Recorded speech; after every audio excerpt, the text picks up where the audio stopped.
In this video, we're showing our first thoughts on the Meticulous Espresso machine.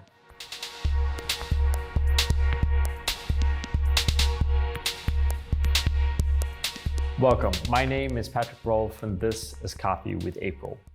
For this video, we're deep diving into espresso, or at least we're taking a first look at a new espresso machine. I'm sure some of you have already heard about it or seen another YouTube video on it. It's the Meticulous Espresso machine that just finished quite a successful Kickstarter. Maybe the most successful one in the world of coffee, who knows. Anyhow, we had Matthew coming all the way down here to Copenhagen to kind of showcase the machine with us. And we've been very curious at the machine. I had an opportunity to kind of see it briefly when I was in LA earlier this year, and I kind of wanted to have a second look at it.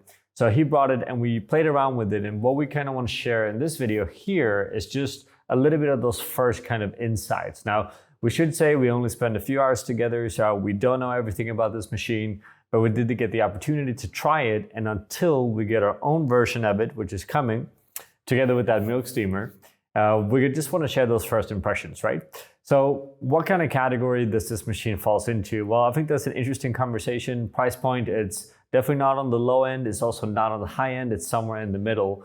And it's kind of in the same category to some extent as the Flare machine, in the sense that you have to fill on your own water when you do the brewing, but it's also a very high-end, high-tech machine, similar to, for example, the Decence machine, right? So one of the cool things with the machine is that you can control a lot of the variables. We're talking brewing temp, we're talking pressure, we're talking profiler, all of this basically when you brew. And as someone that likes to brew espresso, that's going to be really, really interesting.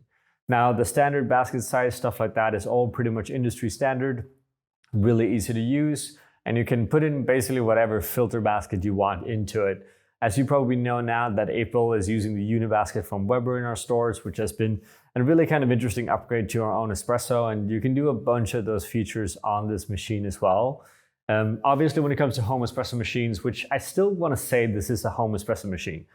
Me and Matthew had a few discussions about this, and I think they try to make it into something else, or at least in the future, it could become something else. But right now, I'm going to categorize it as something that most likely you're going to have at home.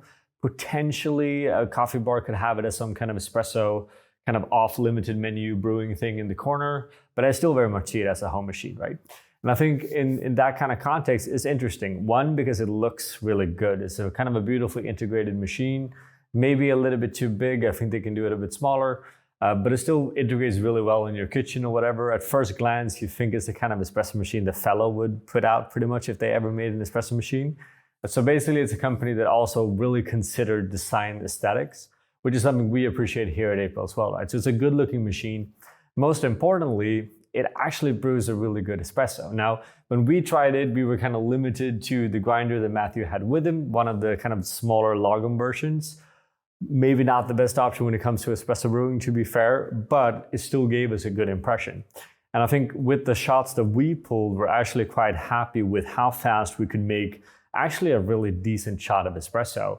One of the things to consider is maybe the heating up process that takes a little bit more time, but it's again kind of similar to the Flare concept, which is actually fine. And once you get that up in temperature, it's quite easy to just push shot after shot after shot after shot. Now, there's two things that I personally think this espresso machine has that is really interesting. One is the integration of the kind of built-in scale, which is really cool. Matthew said they're going to pull that into some kind of a Kaya collaboration as well, so I'm quite excited to see how that works. But pretty much it's a scale you can use pretty effortlessly. One, with dosing, which is really easy. Two, obviously brewing, but you could also basically do your morning pour over on it as well, which I like. It's kind of a smart integration. And then two, it's the app. It's really interesting how you can brew espresso, really seeing everything in front of you really clearly, right? So you can log it, you can keep track, you can share it. I think that's super interesting. I would love to be able to buy coffee from a roastery and get the kind of recipe for that machine included. I think that would be super interesting. One thing I should say about that app though is that it obviously isn't working on a phone format. Like a phone screen is simply too small. So you're gonna have to have an iPad mini or like an iPad or something similar. And that's just not very optimal when it comes to these kind of machines, right? So pros and cons, as with everything. Again, this is also very much like, the initial iterations of the machines and iterations. And I'm pretty sure it's gonna come up and develop into something a lot more interesting in the future. But for now, to kind of sum this up, before we get our own machine and we're able to kind of play with it, one, it makes good coffee. That's key. Two, it's really easy to use in terms of dialing in different recipes, which is also one of the key things here, right? Plus, it's really fun to see that iPad, which you do have to buy on top of that machine, by the way, and actually play around with it, right? So personally, I really appreciate it. I'm gonna bet we can make some really tasty espresso on it, and I'm looking forward to playing more with it. In the meantime, if you or anyone out there, maybe another fellow YouTuber, has tried this machine, we'd love to kind of hear your thoughts and your insights. They finished up the Kickstarter, and from what I'm hearing, they're going to start shipping out maybe at the end of the year. Let's see. So just curious to get to try these machines more and kind of further that kind of discussion about home brewing for espresso, because it's one of the things that are really interesting. As per always, I put a little clip on Patreon already where I share a few more insights, a little bit more detailed about this machine, a few more pictures as well. So if you want to see that, you're more than welcome to sign up. And until that, please share your kind of favorite espresso machine at home. We're still very curious. It's something we're exploring. And with that, we just want to thank you for watching and have a good day. We want to give a special thank you to all of our Patreon supporters.